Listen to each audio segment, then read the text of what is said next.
안녕하세요. 예술적인 골 감각으로 역사상 가장 많은 킥오프 순간을 만들어낸 스포츠 스타들의 발자취를 찾아 나서는 축구 전문 채널 킥오프입니다. 오늘은 바이에른 뮌헨의 스트라이커 로베르토 레반도브스키에 대해 살펴보겠습니다. 2015년 9월 22일 독일 알리안츠 아레나에는 분데스리가 6라운드를 보기 위해 무려 7만 5천 명의 관중이 들어찼습니다. 하지만 전반 27분 지난 시즌 독일컵 챔피언인 볼프스부르크가 선제골을 터뜨리자 안방 경기를 즐기려던 관중들의 얼굴이 굳어졌죠. 하지만 전반전 내내 양팀은 추가골을 넣지 못하고 후반전을 맞이하게 됩니다. 이때까진 무력한 홈팀의 공돌리기처럼만 보였죠. 그런데 주제프 과르디올라 감독은 후반 시작과 동시에 비밀병기 레반도브스키를 투입합니다. 조금 쉬려고 했는데 내가 꼭 나가야겠어. 경기장에 들어서 레반도브스키의 표정은 마치 이렇게 속삭이는 것 같았죠. 그리고 후반 6분 상대문전의 골지역 중앙으로 밀러가 흘린 공을 왼발로 연결해 골을 만들어냅니다. 이어 1분 뒤 아크 부근에서 강력한 오른발 슛을 날려 두 번째 골을 넣어 스코어를 역전시키죠. 3분 뒤에는 골대를 맞고 나온 자신의 슛을 다시 침착하게 골로 연결시켜 불과 4분 만에 해트트릭을 달성합니다. 그런데 그의 미친 듯한 골 퍼레이드는 여기서 그치지 않았습니다. 2분 뒤 동료가 크로스하여 원바운드된 볼을 골키퍼의 손조차 닿지 않은 곳으로 강하게 차 넣었습니다. 하지만 내 골로는 성에 차지 않은 듯 후반 15분 우측 사이드에서 크로스한 볼이 땅에 닿기로 전에 발리슛으로 멋지게 성공시킵니다. 5골을 넣은 레반도브스키는 훗날 이렇게 말했죠. 전광판에 봤을 때 시간이 너무 많이 남아있어 놀랐어요. 제겐 엄청난 밤이었죠. 며칠이 지나고 나서야 실감이 났습니다.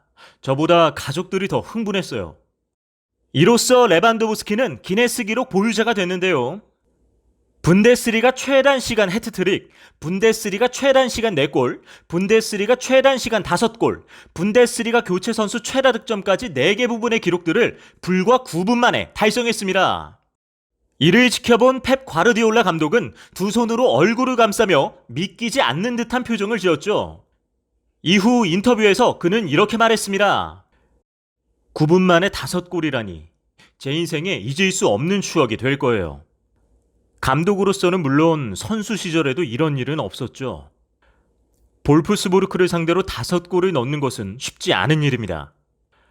레반도브스키와 함께해 정말 행복해요. 폴란드 국적의 로베르토 레반도브스키는 2008년 레오포즈난에서 프로 생활을 시작합니다. 데뷔전에서도 그는 후반 교체 4분 만에 힐킥으로 득점할 정도로 골 감각이 뛰어났습니다. 이후 30경기에 출전해 14골을 넣으며 유로파리그 티켓을 확보했고 폴란드컵 대회에서는 6경기 2골을 넣어 팀 우승에 기여합니다. 당해 국민투표에서는 그는 폴란드 올해의 인기 선수로 선정되었죠. 2010-11 시즌에는 도르트문트, 블랙번, 제노아 등 다수 클럽으로부터 러브콜이 오는데요. 당시 블랙번으로의 이적이 거의 확실시되었지만 아이슬란드 화산이 폭발함에 따라 비행기가 뜨지 못해 취소되었습니다. 이후 도르트문트와 4년 계약을 체결했는데 팀의 주포인 루카스 바리오스가 건재했기 때문에 후반 조커로 출전했습니다. 그는 9월 샬케 04와의 레비어 더비전에서 첫 골을 넣었지만 이적료에 비해 별로 좋지 않은 33경기 8골을 기록하죠.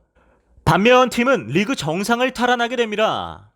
2011-12 시즌부터 레반도브스키의 득점력이 살아나기 시작하는데요. 주포 루카스 바리오스가 부상 후 복귀하던 날 레반도브스키는 아우크스부르크를 상대로 해트트릭을 기록합니다. 이후 분데스리가에서만 22골을 따내며 득점 랭킹 3위에 오르는데요. 특히 도르트문트가 기록한 80골 중 22골이 레반도브스키가 기록한 것이었죠. 이로써 그는 도르트문트의 2연속이자 8번째 우승을 이끌었습니다.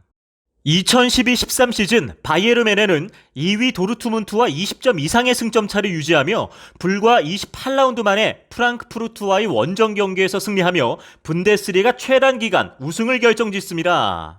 한편 레반도브스키는 리그 27경기에서 23득점을 하며 분데스리가 득점 랭킹 1위까지 올라갔죠. 그의 활약은 리그 경기에서 그치지 않았습니다. 챔피언스리그 4강 1차전에서 레알 마드리드를 상대로 혼자서 4골을 넣었는데요. 당시 상대 수비 패패를 농락하며 디에고 로페즈 골키퍼가 손도 쓰지 못하는 골문 구석 상단으로 정확히 꽂아 넣은 슛은 최고 클래스의 골로 두고두고 회자됩니다. 하지만 결승전에서는 아쉽게 패배하며 준우승에 그치고 말았죠. 그럼에도 불구하고 시즌 통산 49경기 36골 10도움으로 본인의 커리어 하이를 기록했습니다. 2013-14 시즌에는 33경기에 출전해 20골 8어시스트로 분데스리가 입성 4년 만에 득점왕을 차지합니다. 게다가 도움왕 순위에서도 공동 13위를 차지하며 팀의 리그 2위 수성에 큰 이바지를 했죠. 도르트문트에서의 마지막 경기를 치른 그는 홈팬들의 응원과 박수를 받으며 눈물을 흘리기도 했습니다. 이후 그는 바이에른 뮌헨으로 이적해 새 시즌을 준비했는데요. 그는 광고제의나 TV 출연 등을 모두 거절하고 휴가까지 반납해가면서 매일 12시간씩 트레이너와 개인 훈련을 진행했습니다. 당시 그가 바르셀로나와 바이에른의 경기를 리플레이하며 분석했다는 사실이 알려져 화제를 모으기도 했죠. 등번호 9번을 배정받은 레반도브스키는 2014-15 시즌 쉬운 골은 다 놓치고 어려운 골만 넣는다며 골 결정력에 대한 구설술이 나올 정도로 박스 안의 슈팅보다는 중거리 슛이 더 많았습니다. 하지만 후반기 서서히 자신의 기량을 회복하며 친정팀 도르트문트와의 원정 경기에서도 동점골과 결승골을 넣으며 비수를 2번이나 꽂아버리죠. 그래도 세레머니는 하지 않으며 과거의 팬들에 대한 존중을 표현했습니다. 그런데 도르트문트와의 DFB 포칼 4강전에서 선취골을 넣은 후 상대팀 골키퍼와 충돌하며 턱뼈가 골절돼 챔피언스 리그 4강 바르셀로나전 출장이 불투명해졌죠. 하지만 그는 얼굴 보호대를 한 사진을 SNS에 올리며 출전 의지를 보여줍니다. 이후 1차전에서는 0대0에 그쳤지만 2차전에서는 팀의 3대2 승리에 기여합니다. 하지만 합계 스코어 3대5로 결승 진출에 실패하죠. 2015-16 시즌에는 좌우 측면 공격이 활기를 띠면서 메시와 호날두를 이어 신기에 근접한 선수로 평가받죠. 그는 단순히 골에만 국한되지 않는 플레이를 보여주었는데요. 뛰어난 발놀림과 연계 플레이로 완성형 9번다운 면모를 과시했죠. 당시 패스 성공률이 무려 86.7%였으며 드리블도 경기당 1.3회를 성공시켰습니다. 9월 23일 리그 6라운드 경기에서 그는 지난 시즌 준우승팀인 볼프스부르크에게 0대1로 지고 있는 상황에서 후반 교체 선수로 나와 3분 만에 해트트릭, 9분 만에 5골을 터뜨리며 일약 대스타로 발돋움하게 됩니다. 이날 그는 차범근이 세운 분데스리가 외국인 선수 최다 득점 5위 기록인 98골을 넘어서게 되죠. 당해 그는 폴란드 최우수 스포츠인으로 선정되었지만 바이에른은 피파 발롱도르 시상식까지 전원 불참하며 전지훈련을 했기에 아내 안나가 대리 수상을 했다고 합니다. 22라운드 경기에서 그는 뮬러와 함께 39골을 만들어내며 분데스리가 한 시즌 최다 합작골 기록을 달성합니다.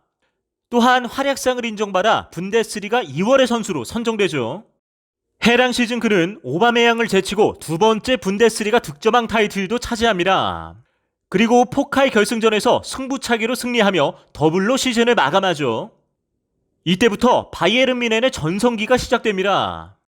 2018년 러시아 월드컵 유럽 예선에서 덴마크를 상대로 해트트릭을 달성한 그는 루마니아를 상대로도 해트트릭을 기록해 다시금 클래스를 입증했습니다. 이러한 공로를 인정받아 폴란드 올해의 축구선수를 7년 연속 수상하죠. 그는 2018년 2월 함부르크와의 리그 경기에서도 해트트릭을 기록하며 팀의 6대0 대승을 이끌었습니다. 이때 그는 바이에른 뮌헨에서의 통산 100호 골을 달성하죠. 당해 8월 프랑크푸르트와의 슈퍼컵 경기에서도 그는 해트트릭을 기록하면서 여전히 탑 스트라이커의 면모를 과시합니다. 해당 시즌 그는 4년 연속 40골이라는 대기록을 작성하죠. 레반도브스키는 메시와 호날두의 명성이 저물어가는 2019년에도 무시무시한 득점력으로 유럽 대회와 빅리그에서 최다 득점자로 이름을 올리며 국내 팬들에게는 이른바 레친놈으로 불리기 시작하죠. 2019-20 시즌 2라운드 샬케전 해트트릭을 포함해 불과 리그 2경기 만에 5골을 쓸어 담으며 14년 만에 분데스리가 개막 기준 첫 2경기 연속 멀티골을 기록한 선수가 됩니다. 이때부터 그는 한 시즌 득점 기록에서 유럽 5대 리그 공격수를 통틀어 최고의 위치에 오릅니다. 챔피언스리그 5차전에서는 단 14분 만에 혼자 4골을 몰아넣으며 호날두가 세운 기존 21분까지 갈아치우죠. 시즌 최다 득점에서도 44골인 메시를 넘어서 51골을 달성하며 최고의 스트라이커로 올라섰습니다. 레버쿠젠과의 포칼 결승전에서도 멀티골을 장렬시키며 팀의 4대2 승리를 이끈 그는 우승과 동시에 대회 3년 연속 득점왕에 올랐습니다. 하지만 불행하게도 코로나19 확산으로 발롱도르 시상식이 취소되면서 레반도브스키가 발롱도르를 수상하는 장면은 볼 수 없게 되었습니다. 그럼에도 그는 미넨 올해의 선수상을 비롯해 UEFA 올해의 공격수와 올해의 선수상을 모두 차지했습니다. 올 시즌 레반도브스키는 리그 개막전에서 한 골 2도움을 기록하며 팀의 8대0 대승을 이끄는 주역이 되었습니다. 이로써 그는 바이에른에서 분데스리가 통산 163골을 기록해 역대 2위에 올라섰습니다. 그가 종전의 기록을 갈아치우는 것은 이제 시간 문제가 된 셈이죠. 리그 17라운드 아우크스부르크전에서 그는 선제 결승골을 넣었지만 여러 찬스를 놓치며 왼쪽 허벅지 근육 부상으로 교체되었는데요. 어서 회복해 팬들에게 다시금 멋진 플레이를 보여주기 바랍니다. 그럼 바르셀로나의 키퍼이자 월드컵에서 스페인의 우승에 기여했던 제라르 피케의 평을 들으며 오늘의 이야기를 마치겠습니다. 레반도브스키와 같은 유형의 선수는 무엇을 할지 모르기 때문에 정말 막기 어렵죠. 제가 여태까지 상대한 공격수들 중에 가장 막기 어려웠던 선수 3명 중에 1명입니다. 오늘의 주제와 관련하여 더 궁금하신 점이 있다면 하단 고정 댓글에 있는 오픈 채팅을 사용하여 언제든지 문의해 주십시오. 저희 킥오프는 더욱 흥미로운 내용으로 여러분께 다시 인사드리겠습니다. 시청해 주셔서 감사합니다.